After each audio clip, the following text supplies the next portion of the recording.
यह एक प्रेरणादायक कहानी है जिसका शीर्षक है आखिरी पत्ता। आखिरी पत्ता।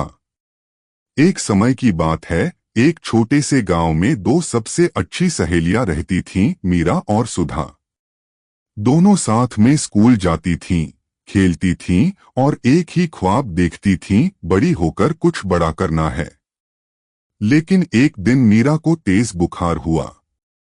डॉक्टर ने बताया कि उसे टाइफाइड हो गया है और उसे बहुत सावधानी से रहना होगा।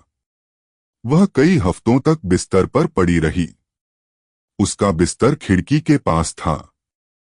बाहर एक पुराना पीपल का पेड़ था जिसकी पत्तियां धीरे धीरे गिर रही थीं, क्योंकि सर्दियां आने वाली थीं। मीरा दिन रात पेड़ को देखती रहती। जैसे जैसे पत्तियां गिरती गईं, उसका मन और भी बुझता गया।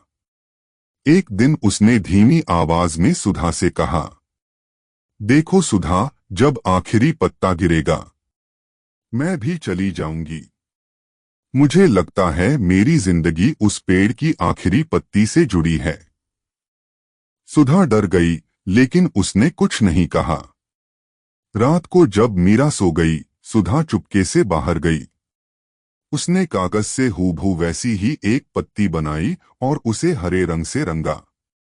फिर उसने वह पत्ती एक डोरी से बांधकर पेड़ की एक डाल पर टांग दी, ठीक वैसे ही जैसे असली पत्तियां होती हैं। अगली सुबह मीरा की आंखें खुलीं और उसने खिड़की से बाहर देखा।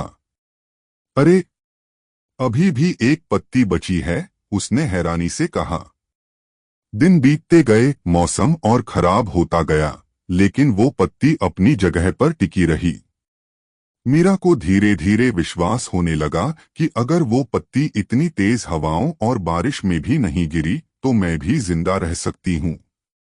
उसका हौसला बढ़ा और उसका स्वास्थ्य धीरे धीरे ठीक होने लगा। एक हफ्ते बाद डॉक्टर ने कहा, मीरा अब बिल्कुल ठीक है। मीरा मुस्कराई और खिड़की से बाहर उस आखिरी पत्ते को देखा जिसने उसे जिंदगी की डोर थामे रखने का साहस दिया। सुधा चुपचाप मुस्कराती रही, क्योंकि वह जानती थी वह पत्ता असली नहीं बल्कि प्यार और उम्मीद का बना हुआ था। शिक्षा, जिंदगी में जब सब कुछ गिरता हुआ लगे, तो कभी कभी सिर्फ एक उम्मीद का पत्ता हमें थामे रख सकता है। और अगर हम किसी और के लिए वो पत्ता बन सकें, तो शायद यही सबसे बड़ी इंसानियत है।